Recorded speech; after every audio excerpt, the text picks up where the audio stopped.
Happy New Year's, ladies and gentlemen. Today we're going to be doing something a little different. My favorite manga series of all time is Grappler Baki. That should be no secret to anyone who's a regular on the channel, but that's only the case because it's the best, coolest, and most entertaining combination of anime and martial arts ever, and both anime and martial arts are two of my biggest passions in life.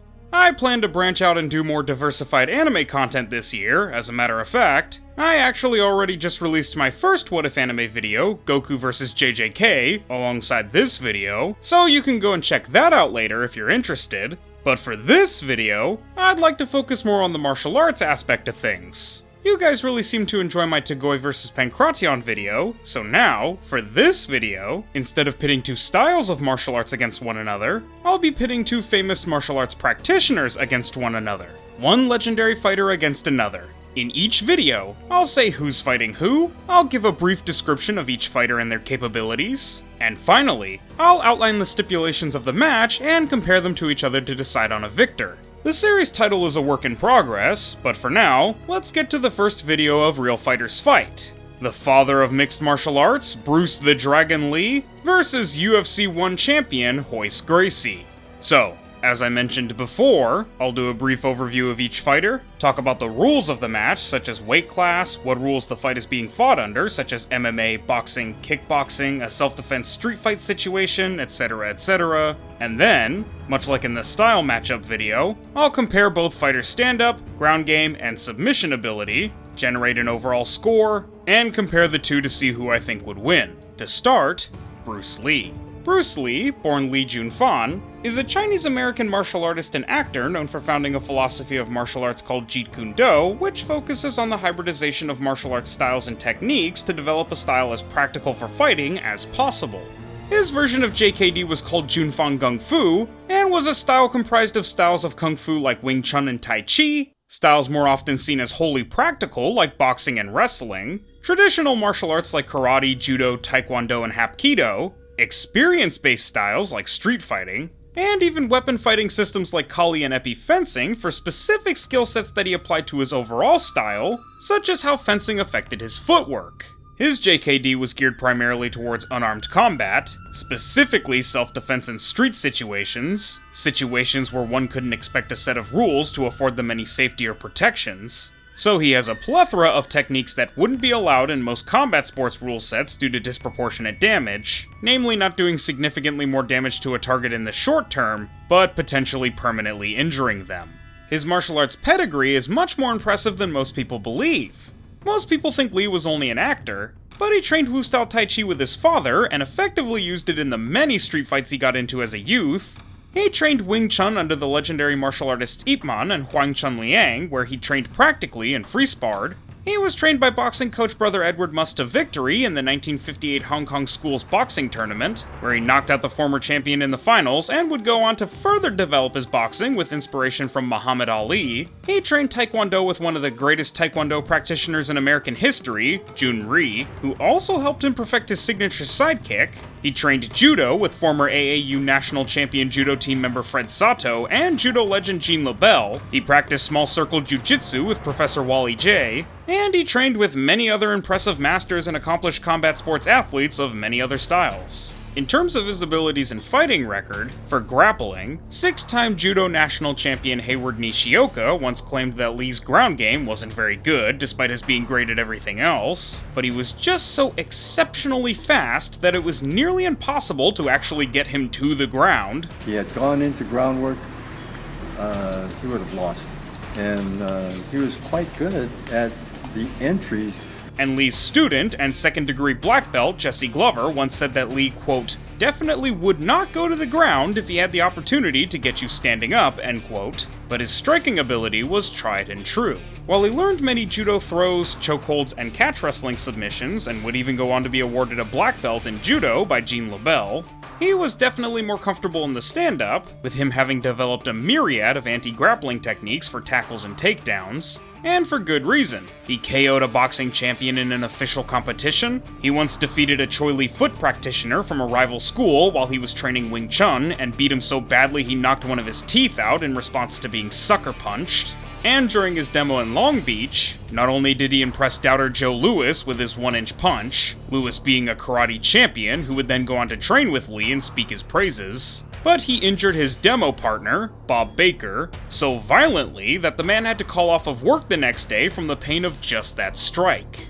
He also potentially defeated accomplished martial artist Wong Jack Man, but the results of the fight are highly contested. All that before he even started developing JKD. His opposite for this fight is UFC Hall of Famer and Master of Gracie Jiu-Jitsu, Royce Gracie. Royce is a Master of Gracie Jiu-Jitsu, a form of Jiu-Jitsu that features hand and foot strikes but focuses primarily on ground game, submissions, and to a slightly lesser extent throws and takedowns. Its curriculum is heavily based on how judo was taught and practiced at the time his family learned it from Mitsuo Maeda in 1914, and was modified by the Gracies for several decades to focus almost entirely on ground grappling.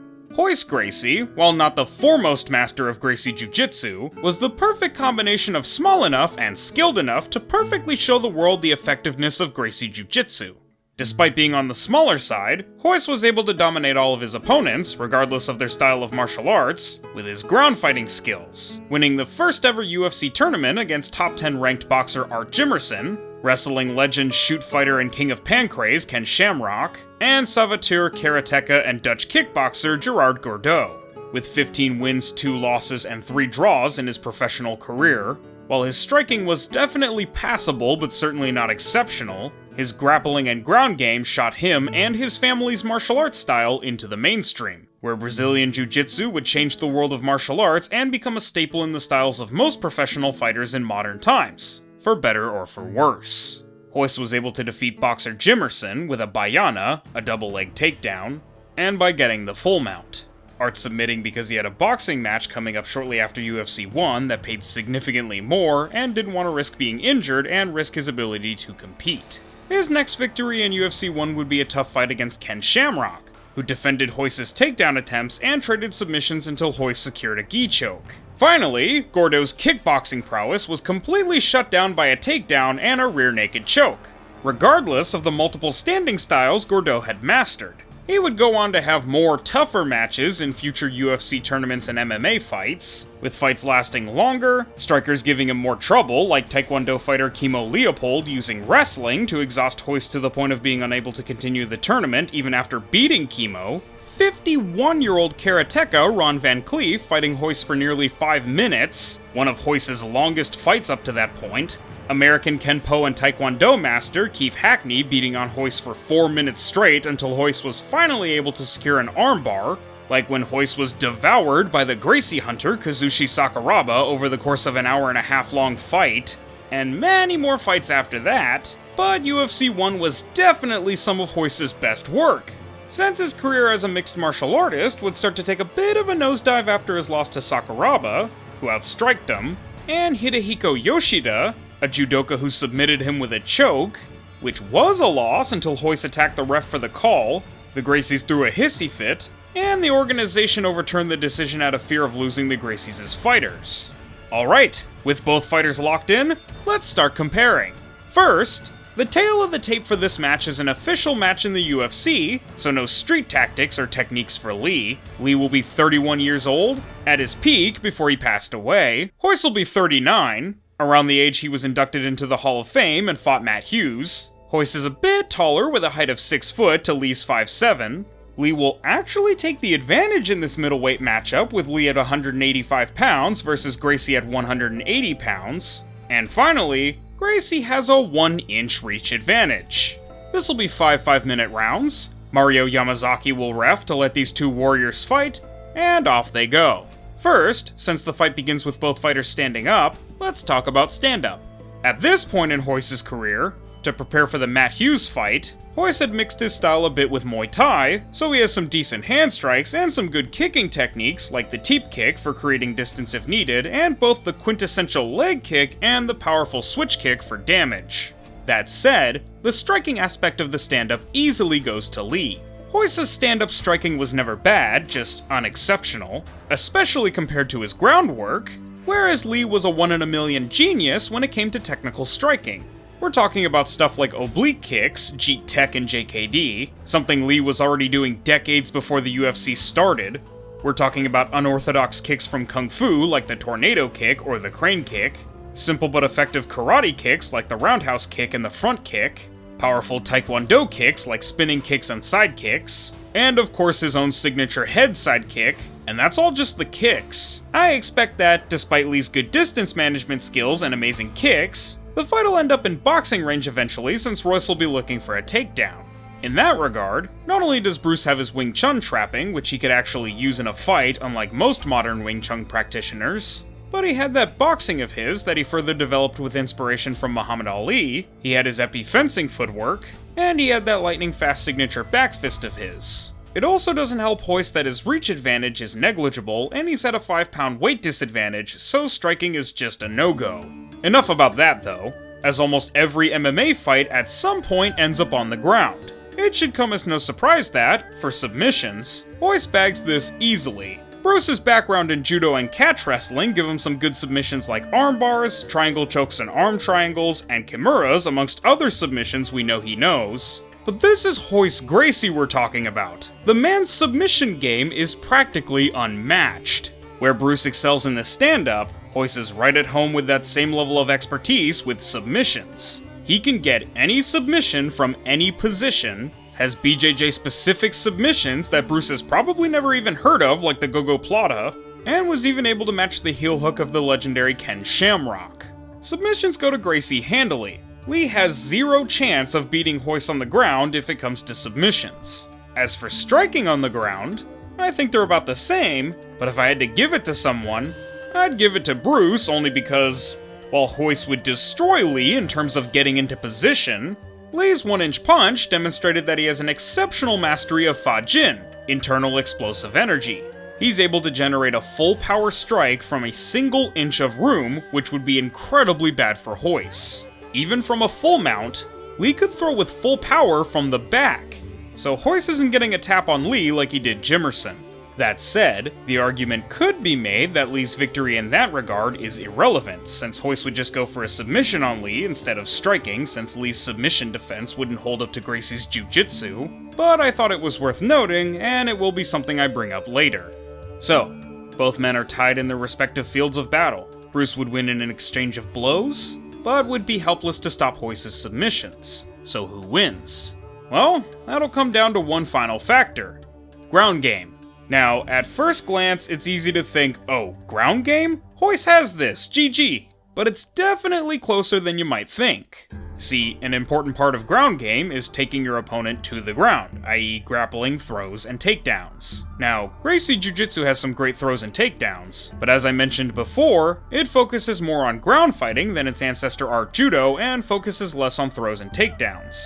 Its success in early UFCs was primarily dependent on people either not knowing how to defend against takedowns or throws, like pure strikers, or them not being able to outgrapple Royce once the fight goes to the ground, such as against other grapplers. For Bruce, not only was he a black belt in judo who'd be well versed in takedown defense, but he also practiced many other grappling arts like Tai Chi, catch wrestling, and Hapkido to supplement his stand-up grappling ability and takedown defense. Additionally, while Hayward Nishioka once claimed Lee's ground grappling wasn't good, not only was this before he went on to train judo and catch as catch can with Jean LaBelle, but Hayward also explicitly stated that Lee was also too fast to catch and too good at everything else in judo to be taken down. What'd you do if I just laid down? Because, you know, I'll choke you. I'll kick an arm bar on you. I'll pin you down. And you won't be able to do anything. He said, I'll just walk away. But then he turned around and he said, but you better not get up. Jesse Glover was confident in Lee's ability to get a fight standing or keep a fight standing if he wanted it so. It's also worth noting that Lee's ground grappling was bad compared to a 6-time national judo champion and was also good enough at stand-up grappling and takedown defense that same 6-time national judo champion couldn't take him down, and that was before he then started to train and practice his anti-grappling techniques to cover his weakness of ground grappling. All of Royce's draws and one of his losses were to fellow grapplers or cross-trained fighters, but the closest he was to losing to a pure striker was against Keith Hackney, an American Kempo master and Taekwondo black belt that just defended against all of Royce's takedowns. Royce was completely outmatched in striking, and the only reason he won was because he just kept going for takedowns until something stuck. something that's significantly less likely to work against somebody who's not only a black belt in judo and has spent a significant amount of time training and developing takedown defenses because of his lackluster ground fighting skills, but someone who was also too fast for national champions to even get to the ground. Even his loss against Sakuraba was largely due to Sakuraba's consistently outstriking him and his not being able to do anything on the ground. Royce is not beating Bruce in the stand-up, it's just not happening. And Royce is very unlikely to keep Bruce on the ground, let alone get him there. It's also again worth taking into consideration that, in this fight, Lee weighs 5 more pounds than Royce and is an entire decade younger. Lee quite literally has every possible significant advantage. Finally, as another point I'd like to mention, as I said before about Lee's Fa Jing, in the event that Royce is able to get Lee to the ground, which I find unlikely but is entirely possible, while Lee would be completely outclassed in a ground fight, he would never ever keep the fight on the ground. He would certainly employ the same tactics he had developed to get back to his feet, and while Royce would likely be able to combat and overwhelm Lee, keeping him on the ground, he would also have to contend with taking full power strikes from Lee while on the ground. In the same vein that Lee has never experienced a lot of submissions and ground fighting techniques of BJJ, Royce has never fought another fighter that could generate a full power strike while on the ground. And not only can Lee fire off these shots while continuing to resist Royce's grappling and submission attempts, but again, these are full power shots from a guy with a decent weight advantage. If Lee's landing on the head with these exchanges, Royce is going to get a concussion before he gets a submission, and if Lee's working the body instead, Royce is going to gas long before he's able to submit. As anyone with grappling experience can tell you, it's already distracting enough to be struck while trying to fight for position, but you can only imagine how much harder it would be if these were full power strikes from a younger, heavier opponent. Finally, in the event that this becomes a battle of attrition, that Royce continues to hang in there and Bruce is able to continuously defend against any meaningful pressure from Royce is absolutely gonna gas first. As impressive as it is that he fought for an hour and a half against Sakuraba, that was a younger Royce, and he certainly wasn't active for most of the fight, leading him to get his leg broken by Sakuraba's leg kicks. Hell, even against Kimo at one of the earliest fights in his career, Royce got so gassed against Kimo he had to forfeit the tournament. Most of Royce's fights only last a couple minutes, so it's easy to see that his stamina and conditioning are not strengths of his. Add that to the decade older he is compared to Bruce, and his stamina will probably end up as one of his biggest weaknesses. If you're to believe some of the accounts of the Bruce Lee vs. Wong Jack Man fight, some accounts say that the fight ended because Lee gassed out, but that was also after fighting for 25 minutes straight and before he started developing JKD and training conditioning and physical fitness to the degree that he did in his prime. The Wong Jack Man fight being the reason for both, as, regardless as to whether you believe he won or lost, he was clearly dissatisfied with his performance. In conclusion, I would say that Bruce is either going to win in the first couple rounds with a head kick knockout or win by TKO later in the fight. Royce's best chance is decision, I think, since ground grappling and takedowns are scored more favorably, but I don't think his stamina is going to carry him all the way, especially not if he tries to use striking to set up his takedowns early on like he did against Hughes and Lee sidekicks him in the chest and breaks his ribs. I'd give Royce Gracie a score of B+, and Lee a score of A-, making Bruce Lee the victor of their match. Thank you guys so much for watching. This was a little different from what I normally do on the channel, but I do enjoy martial arts a lot even outside of anime and manga, so I hope you guys enjoyed this. Let me know what you guys think in the comments, as I'm sure a lot of you already have. Who do you guys think would win? How close would it be? How would the victor win? Let me know down below. Alright, be sure to like the video and subscribe for more content like this. Check out the Discord and follow me on Twitter if you'd like to chat with me and others that enjoy martial arts content, or you want to keep up to date on me and the channel uploads. And I guess I'll see you guys in the next video. Oh, also be sure to check out Goku vs. JJK, it's also out right now. Alright, I'll see you guys next time. Peace!